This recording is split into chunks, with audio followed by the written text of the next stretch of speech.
Welcome back to our channel life unscripted with you. మనం సాధారణంగా చాలా సినిమాలు చూస్తూ ఉంటాం కదా, కానీ అతి కొద్ది సినిమాలే మనలో కొన్ని ఆలోచనలను రేకెత్తిస్తాయి, మన ఆలోచన విధానాన్ని మారుస్తాయి కదా. నేను కూడా అలాంటి సినిమాని మొన్నే చూసానండి. దాని గురించే మీతో చెప్దాము అని అనుకుంటున్నాను. ఆ సినిమా ఇంకేదో కాదు, శ్రీదేవి నటించిన ఇంగ్లీష్ అనే మూవీ. ఈ సినిమా ఏంటో ఇంగ్లీష్లో ఉన్నట్టుంది అనుకుంటున్నారా? ఏం కాదు, మన తెలుగులో కూడా ఉంది. మీరు ఎప్పుడైనా కుదిరితే చూడండి.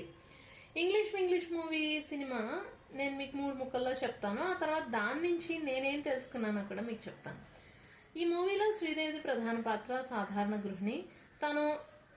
తన క్యారెక్టర్ పేరు శశి అన్నమాట. శశి ఇంట్లో ఉండే ఒక గృహిణి. తన ఇంట్లో నుంచే క్యాటరింగ్ ఇస్తూ ఉంటుంది, కొన్ని రకాల స్వీట్స్ అవి కూడా తయారు చేసి అమ్ముతూ ఉంటుంది. తనకి ఇంగ్లీష్లో మాట్లాడడం రాదు, మోడర్న్ గా ఉండటం రాదు అని చెప్పి కూతురు భర్త కూడా తనని ఎప్పుడు జడ్జ్ చేస్తూ ఉంటారు, అవహేళన చేస్తూ ఉంటారు, ఏదో మాట్లాడుతూ ఉంటారు. ఎలా వస్తుందంటే తన లైఫ్ లో వాళ్ళ అక్క కూతురు పెళ్లికి తను యుఎస్ వెళ్లాల్సి వస్తుంది అనమాట. యుఎస్ లో అంతా ఇంగ్లీషే మాట్లాడతారు, తనకేమో ఇంగ్లీష్ రాదు, చాలా భయపడిపోతుంది. బట్ స్టిల్ వెళ్తుంది.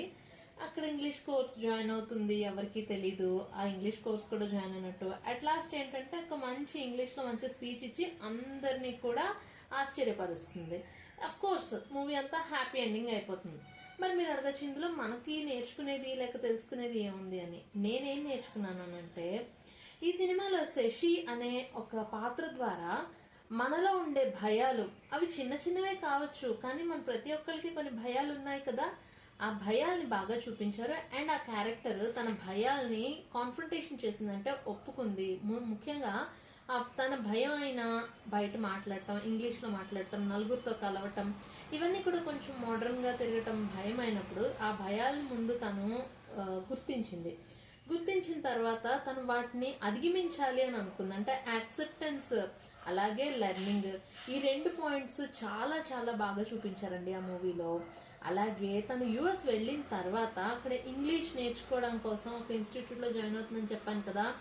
భాష రాకపోయినా వివిధ దేశాల వ్యక్తులతో తను చక్కగా కమ్యూనికేట్ చేసి తన భాషని మెరుగుపరుచుకుంటుంది. అంటే నేర్చుకునేటప్పుడు ఎన్నో సవాళ్లు ఎదురైనా కూడా చక్కగా అధిగమించవచ్చు అని ఈ పాత్ర ద్వారా మనకు బాగా అర్థమవుతుందండి. అలాగే తను అవమానాల్ని ఏమాత్రమూ కూడా మనసుకు తీసుకోకుండా తనని తాను ప్రేమించుకుంటూ నేర్చుకుంటూ తన జీవితాన్ని తనకి తిరిగి తను గిఫ్ట్ చేసుకుంది.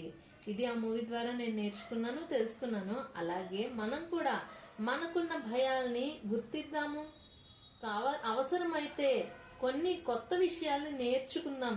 కొత్తవంటే ఏవో ఉండవండి. మొబైల్లో బిల్లులు కట్టడం మనకి భయం, మొబైల్లో ఎక్కువ చూసేస్తే ఏమైపోతుందో అని భయపెడుతూ ఉంటారు కదా. కొంచెం ఈ డిజిటల్ లిటరసీని అలవాటు చేసుకోవటం, అలాగే కొంచెం ఇంగ్లీష్లో మాట్లాడడం నేర్చుకోవడం. నేను చాలా మంది దగ్గర వింటూ ఉంటాను, నాకు ఇంగ్లీష్లో మాట్లాడటం అంటే భయం అండి అంటూ ఉంటారు. సో అవి నేర్చుకోవటము, చక్కగా గ్రూమింగ్ అండ్ డ్రెస్సింగ్ సెన్స్ మారటము, మన మీద మనకి కాన్ఫిడెన్స్ ని పెంచుతుంది ఈ గ్రూమింగ్ అండ్ డ్రెస్సింగ్ సెన్స్ మారినప్పుడు. అలాగే మనల్ని మనం గౌరవించుకుంటే అందరూ గౌరవిస్తారు. దీనన్నింటికి కూడా స్టెప్ వైజ్ గా మీరు తెలుసుకోవాలి అనుకుంటే నా నెక్స్ట్ వీడియోని చూడండి. బాయ్.